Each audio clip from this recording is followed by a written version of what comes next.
Hey, so social media is constantly changing, always evolving. And if you're like most small business owners, you just don't even know where to go. So today we are joined with a social media specialist, Dana, and she's going to talk with us a little bit about the future of social media and maybe what that means for you as a small business owner. So welcome to our show. Thank you so much for having me. Could you just tell folks a little bit about what you do? Sure. So my name's Dana Mancini-Simmons. I actually started my career as a loan officer. I came out of college with a degree in marketing and said, no way, I'm not going into sales. And I went right into sales, of course. But I always loved marketing, and it took me a while to get back into marketing. But eventually I became a director of marketing for a larger company. I became a regional marketing director for a national company, which was awesome. So I learned a lot along the way, which was awesome. And I also was a realtor. So my company is called Obsessed with Success Marketing. And we specialize on all things digital marketing, digital media, advertising, lead generation, CRMs, and a lot of social media posting. So we sort of niched into real estate. We work with a lot of real estate and lenders, but we work with businesses of all kinds, local, national, whatever it might be. And we specialize in people who want to crush their goals, and they want to succeed so badly that they're obsessed with their own success. Fantastic. That's where the name came from. Fantastic. So as we had started the show, we talked a little bit about the constant change. So what are the latest trends that you're seeing in social media, and how can small businesses adapt? So this is an interesting question for me, because there's so many different things that go on in social media, whether it's a meme that becomes popular and everybody jumps on top of that to post it on theirs, like Bernie Sanders sat in a chair or something like that, and everybody all of a sudden had Bernie Sanders sitting in the chair, right? And, TikTok came about and everybody was like, you got to get on TikTok. So there's definitely a lot of trends that happen in social media. There's new platforms that pop up. There's new things that happen. I would say when people ask me, Dana, what should I be doing? How often should I post? What should I post? I tell them, what can you post? What can you do, right? Start with what you have. And sometimes you don't necessarily have to worry about getting all the trends. Sometimes being there is enough, and having a presence is enough. So if everybody's on TikTok and you're thinking to yourself, listen, I should have a TikTok channel, that doesn't mean you're going to start doing crazy dances and get yourself on TikTok. But maybe you take some of your posts, make them into video content, and post them, once a week or once a month on TikTok. So as far as trends go, I like to tell people, don't feel overloaded, like you have to be on every single thing and you have to follow every single trend. I think the most important thing to remember is to post quality content that's engaging with your ideal client and with your audience, and you do it consistently. That's the formula. Consistency, yes, the key to that. Yes. Content might be king. Yes. Consistency is queen, right. And we all know the queen rules. Yeah. Well, that's good. I like that. So would you recommend that small business owners, because this is one of the things that I talk with folks as a business coach, to look at your analytics and see like what platforms are you on now? Yes. And how are they doing? Because that can kind of help guide to let you know, like, all right, this is where people want to hear from me. Absolutely. So I was talking with a client yesterday, actually, and she's a photographer. Mm-hmm. And shout out to Jamie Doyle Photography. But we were looking at all of her different places that she was at. And because she's a photographer, we noticed her Pinterest page was getting a lot of love. Yeah. And so I said, let's dig in there. Let's really work on adding some more to that Pinterest, right? Yeah. Because it's very visual, right? So it may not always even be social, if you would. Right. That might not be always the best platform. You have to look at, I think, too, what business are you in? Right. And then where's your target market? Right. So if you're, and of course, there's all ages on every platform. Yeah. But there are certain niches in each, right? Absolutely. So where would you say the niches are for each platform right now as today stands? I mean, that could change tomorrow, but it's hard to say. I mean, traditionally people think it's a fire station question. Yeah. There we go. So traditionally I would say, Facebook tends to skew a little bit older, Instagram a little bit younger, TikTok and WhatsApp and, all these new things that have been emerging a little bit younger than that. I think really the most important thing is that every business has to know who their ideal client is, right? So who are you trying to reach? When someone says to you, who's your ideal client, you should know, you should have an idea in your brain what they look like, what they read, where do they get their news, what are their favorite places to go, like all those things, that ideal customer avatar, right? And then the most important thing is that ideal client, where do they go? Does they go on Facebook? Do they go on Instagram? Then that's where you should be. No. Are they on Pinterest? Then that's where you should be. So I try to explain to people, like, it's not so much that you have to be on every single platform. It's that wherever your ideal client is, that's where you got to be, right? You've got to meet people where they are. Yeah. And then you've got to engage with them. And you use that gauge based on industry trends and then also what your numbers tell you. Absolutely. And as you dabble into certain platforms, keep looking at those numbers, look at what people are engaging with, right? Because that also tells you, like, people like, what do I post? Well, what are your people engaging with? What are they responding to? That if you pay attention to your customer in real life too, not just on social, you pay attention to your customer, they will very happily tell you what they need and want from you. Absolutely. Absolutely. And really, that's what it's all about. I mean, social media is social, right? Mm-hmm. It's in the name. And the whole point is not just, throw out a bunch of images and video and, it's not spaghetti. It's not throw out a bunch of stuff at the wall and see what sticks. It's think about, research, learn what your audience wants, put that out there, and then see which pieces of that curated strategy are working, which aren't. Yeah. Because you can make the most beautiful ad, the most beautiful graphic, the greatest sounding thing. It's not really about us, It's not about the business. Yeah. And I love the customer. It's about the customer, really. And analytics is huge, right? So you should be taking a look at that at least monthly, if not. So I know business owners wear a lot of hats, right? Yeah.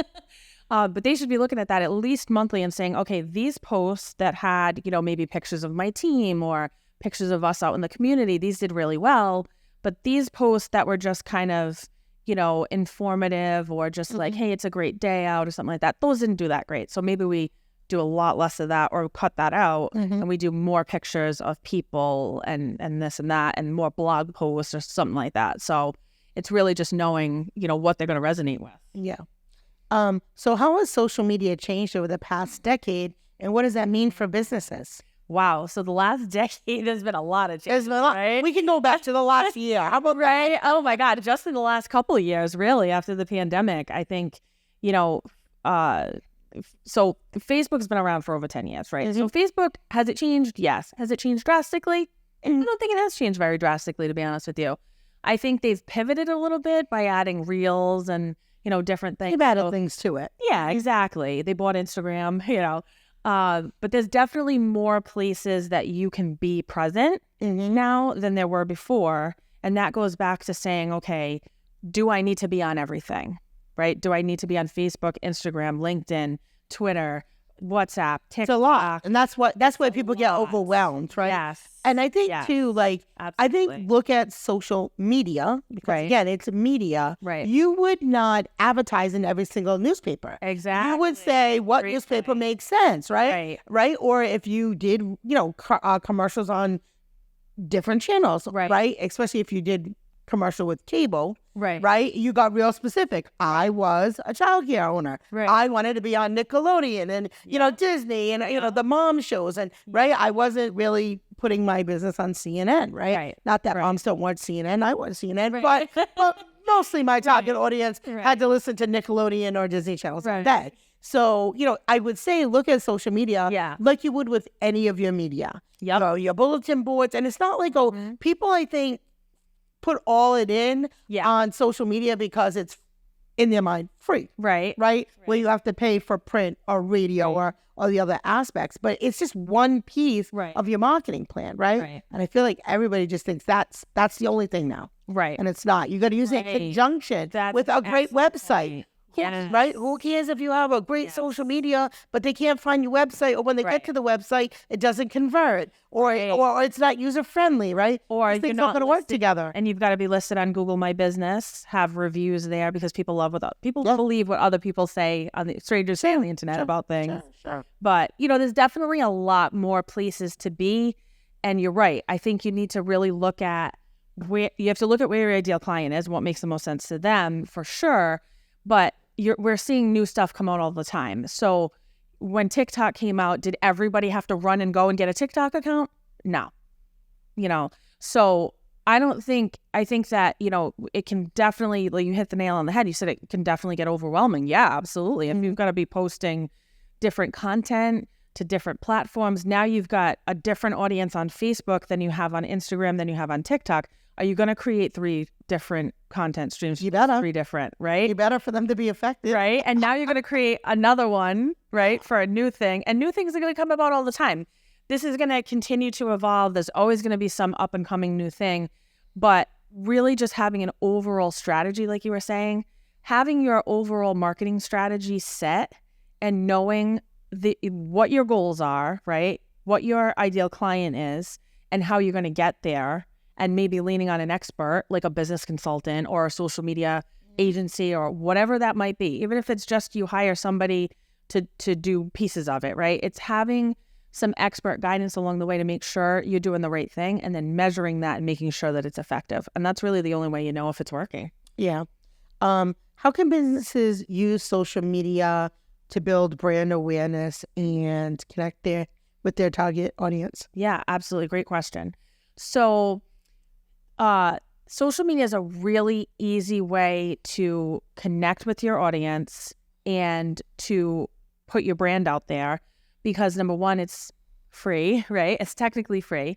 So you can connect with people that already like your brand by having, your social media presence, your links and all that kind of stuff on your website, on your email signature. You can get your name out there that way and encourage people to like your page, follow you, all that kind of stuff. And that's, easy, free-ish branding. But really when it comes down to it, when somebody wants to know who you are, they're going to go to Google, right? It's 2023. Yep. What happens? Someone recommends a business to us. We go to Google. Yeah. We look them up. 100%. We find out if they're real. We find out what strangers are saying about them, right? Mm-hmm. We look for a Facebook page, right? Even the younger kids. I mean, yes, there's all these new things, but really Facebook has really rooted itself as sort of the authority. Right? Facebook is my place. I know, right? It's the money comes through Facebook. I say it all the time. Yeah, absolutely. It does. So if you're on just Facebook and Google Business, mm-hmm. and people can find you, yep, there you go. It's lends to your credibility. And of course, having a website of your own, right? And having a nice website that absolutely explains the business, that's current, that has, hopefully if you have a blog, it's not like, you posted 3 years ago and never posted anything again. Yeah. So that whole consistency thing again. But I think, just nailing those 3 things makes it a lot easier to have that branding. I want to go back to something you just said. Yeah. So my first thing that I would say to small business owners listening, if you have yourself up on all of these media places and you're not posting consistently, and the last time you posted was 4 years ago, you might want to take that account down. Yeah. For now. Yeah, if you don't have time, take it down. Yeah. It's like it's not helping your business, it's hurting your business. Yes. Because it looks like you're not attentive. Right. I would rather see you on 2 or 3 really strong platforms where you're doing well, where you can be consistent, whatever that means for you, than have 5 and have them all be, wonky. So yeah, I would definitely say that would be something that I would say today. Look at all the places that you have media, including your Pinterest pages and your Twitter and all the places that you haven't visited in a while. Yeah. You might want to take them down or make the commitment to use them up, get them up to date, and start consistently posting. Absolutely. What do you think the role for social media will be in the future as far as like marketing and advertising? What do you think that's going to look like? I don't think it's really going to change. I think it's already an integral role. Like we were just talking about using it for branding yourself. It's the easiest. It's an easy, relatively simple, relatively inexpensive way to get your company's name out there consistently, to start a conversation with your audience. And I don't think that'll change. I think if anything, it'll become more relevant and more important as we see. You can't watch television or listen to the radio and you don't really hear a lot of local brands, right? Yeah. And really the backbone of America is small businesses. So you're seeing the more expensive ways to reach mass audiences become more national. the people that are trying to reach our local communities and support our local communities are using much more targeted and more community-based resources. And that's really what social media can give you. So in the last few years, you've seen Facebook really focus on groups and communities, community management, right? And that's for a reason, right? Because we want people that enjoy a certain topic or a certain business or whatever, a certain niche, right? To have a place to go to discuss that. And does that help advertisers in the long run? Yes, maybe. They're talking about, they talked about adding sponsorships and different things in there. But even Facebook and even the big media companies are noticing that we have to niche into these certain interests and things. And that's the best way to really reach that client and someone who's genuinely interested in your services or your business. Yeah. I think the other thing too is we're always like, we post this thing and we get all like focused on like who's responding to what we posted. Right. But I like to even almost flip the script sometimes and say, if you're a small business, are you going to the small business pages of people you do business with and writing on their content? Yeah. Are you engaging with maybe your top 10 clients on what they're posting? Like you posted your dog video, they took the time to write about, oh, I love this, blah, blah. But are you doing that same? Because again, this is social, it's a relationship, it's reciprocal. You can't always just post and expect everybody to hop on your page, but you don't give that same love to either your consumer or the other small businesses that you do business with. That's an excellent point. Yeah, I think that's, important. Yeah, and that's a really great point. So for any of the small business owners that are listening, which I'm sure is probably everybody people that listen, right? Everybody that's listening is probably and my husband. Hi, Joe. Oh, hi. So that's a really great point for them. It's like, yes, you need to post. Yes, okay, you need to be present in all of these places. You need to have a different strategy for each different thing. You need to test. You need to analyze. You need to do this. You need to do that. But I think one of the things that we always forget about is that social is two ways. This is social. What we're doing right now is social. We're talking to each other. It's a conversation. And that's what social media brings to the table. That's why it's so important. Sales is not, I call you up and say, hi, would you like to buy my services? Great, sign the contract. That's it. I never talk to you again.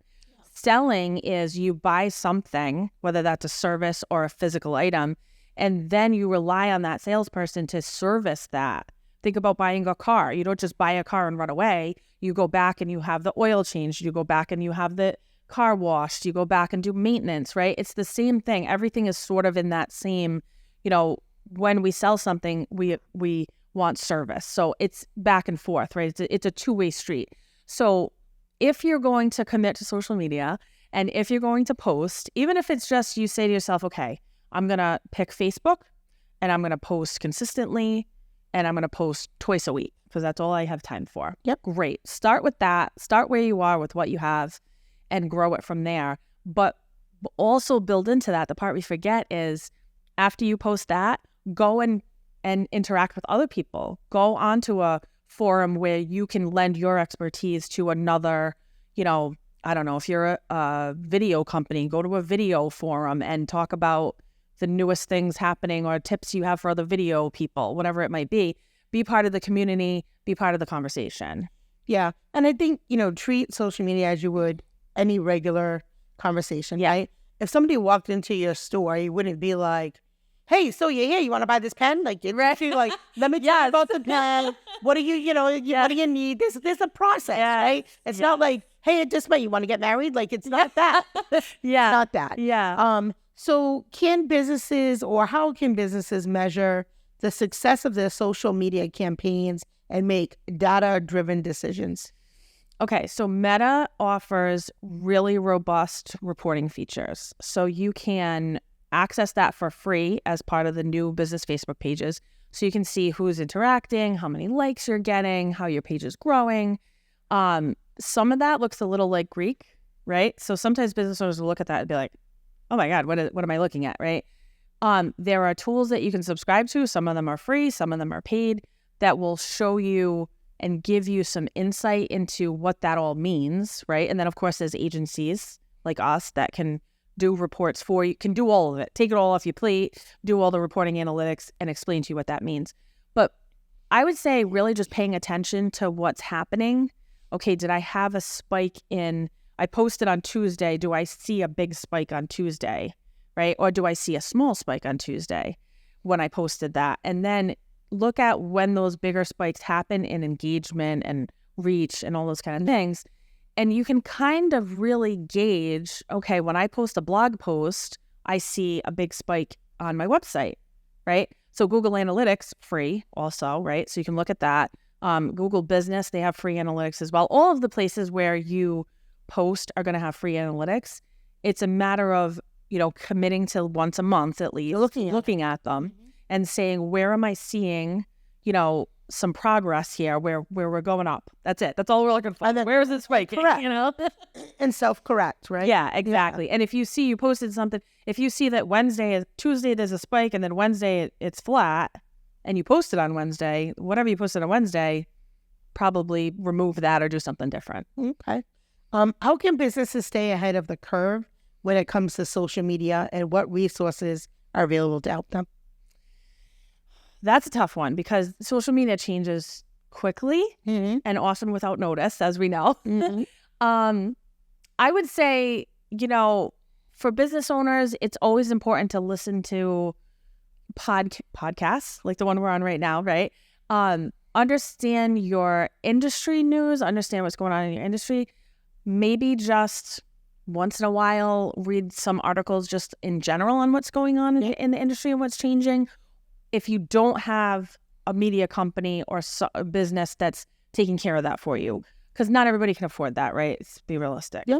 So if you are a small business owner or an entrepreneur and you're committed to using social media to further your brand and to reach your clients, then yes, it would help to, even if it's you get a newsletter once a month from, a reputable company that in marketing, right? Or a reputable source, but staying a little bit ahead on the news and listening to the experts is going to put you ahead of the curve on everything else because you'll know what's happening. You'll know how to react to it. I don't know about you, but we've got a bunch of people right now going, what is this Google Analytics G4 thing? What do I have to do? I have no clue what to do. What do I do? Right. So they're hearing about it, but they don't really know what to do. So they're reaching out to an expert to say, how do I do this? Can you help me do this?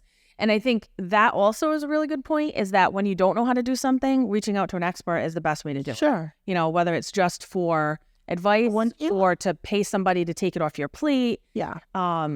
Reaching out to an expert is usually the best. And I think it's a business expense like anything else. So before social media was free, you definitely had a marketing budget. Yep. You definitely knew that you had to put money aside for marketing. Yep. It isn't any different now. You put money aside for your accountant, your lawyer, and every other expert in the field. Even if you put some money aside, again, like you said, I meet with somebody quarterly just to make sure I have a marketing plan. Right. It's strategic, and anything that's coming up, somebody can help you with that. Right. It's not that you need someone to do all your stuff all the time, but we are certainly suggesting highly that you at least touch base quarterly to make sure that you're on the right track, right? Definitely. And that will help them stay, not to interrupt you, but that will help them stay ahead of the curve as well. When you have a plan, right? So if you start a business, my favorite word. What, a plan? Plan. Yes. Plan. You have to have a plan and you have to revise the plan, right? So when you start a business, unless you're wealthy, right, or you've got some money set aside, usually you need, a little bit of money to start a business, right? So you start your business, and if you don't have a plan in place, if you don't have a business plan, what happens? You can't walk into a bank and get a loan. You can't do any of that stuff, right? So having a plan for your marketing is the same thing. If you have a plan for your marketing, then guess what's going to happen? That, just like you have a business plan, and then you can get access to opportunities like business loans and grants and support and everything. If you have a marketing plan, guess what's going to happen? You're going to have access to clients and new customers and new opportunities. So, it's definitely one of those things where some people that we sit with, and I'm sure you experience this, we're like, okay, you want to do A, B, C, and D. What budget have you set aside for this? And they're like, budget?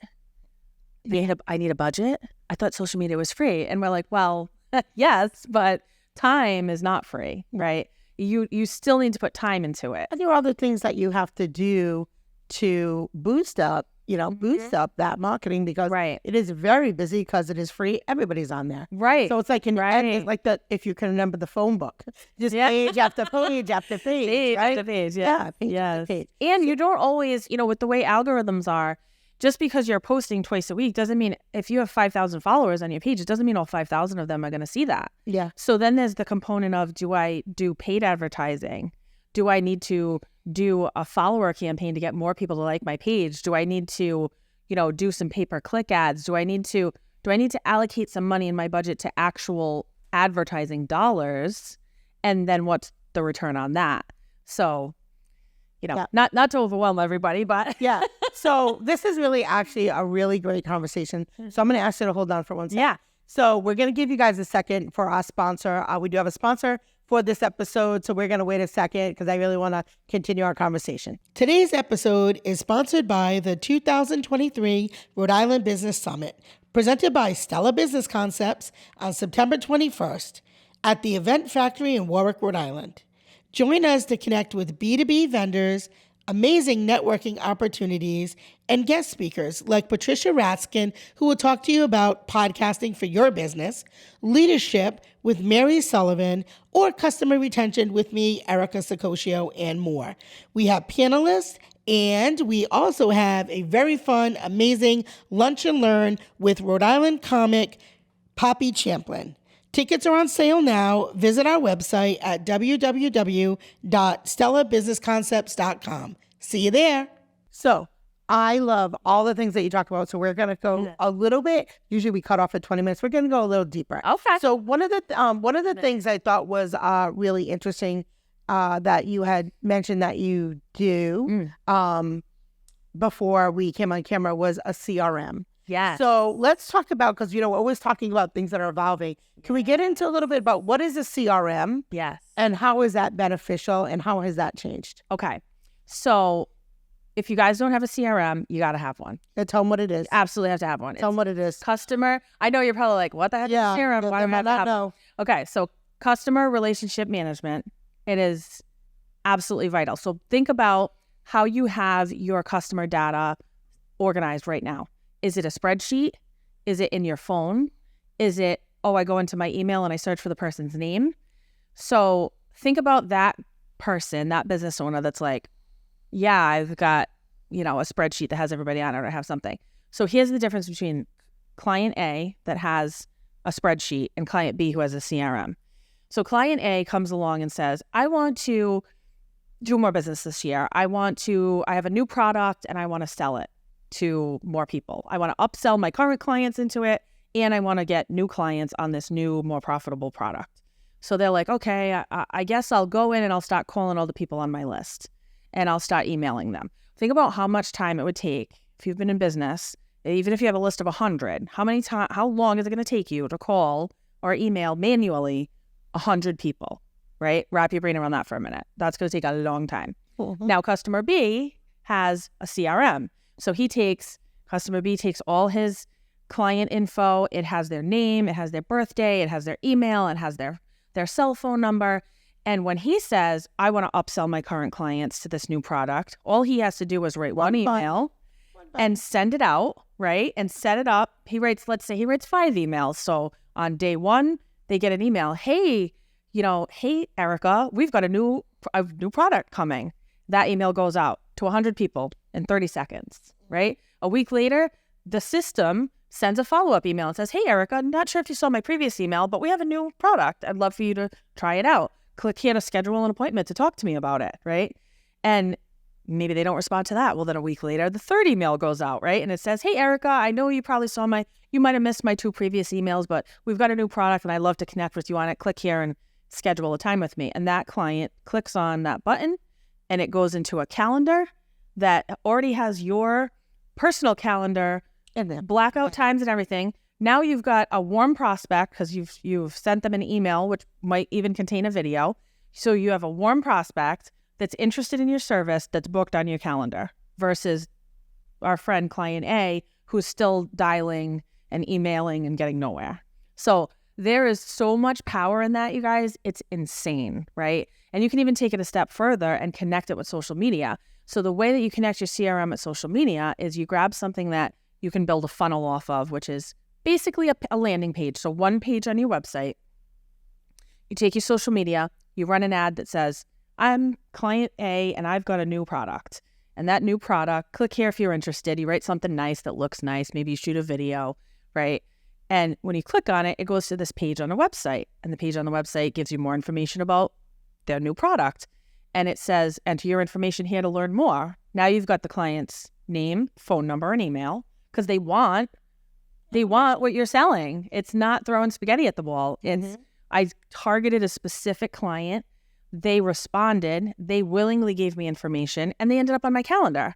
So how much easier would it be for your business to automate that piece of it and get, when you see ads online that's like, how to get, $30,000 in your first month of business and have clients begging to knock down your door. It's not quite like that, but it is sort of like that. It's still using technology to do the heavy lifting, to take a cold prospect to a warm prospect to a sale, to a raving fan, right?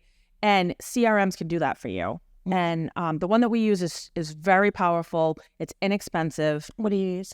We use Pipeline Pro. You can go to dominateyourmarketing.com.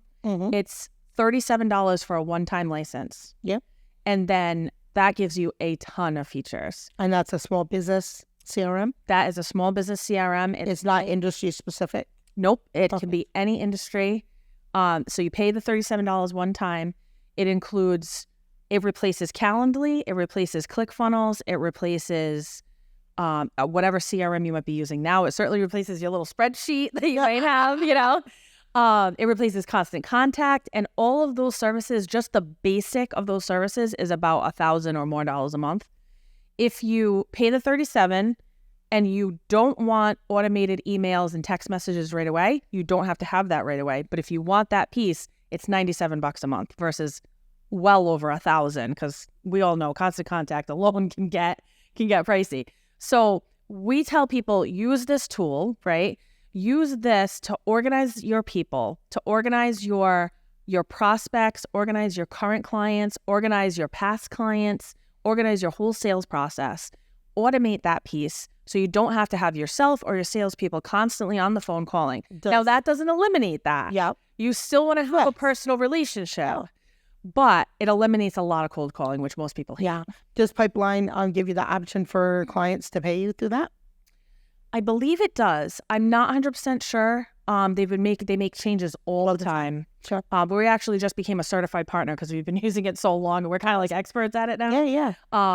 So we became a certified partner. They've added a ton of features, and the nice thing about it is it's literally custom made for you. Yeah. And you can do it yourself. You don't need me or anybody else to build it. It's very intuitive. That's what I loved about it. It's very easy to use, very intuitive. You can build it out yourself, and it will be exactly the way it'll mimic the way you do business, and that's how you build it, which I love, right? Yeah. Rather than something out of the box that's like, oh, okay, so customer A goes from step 1 to step B to step C.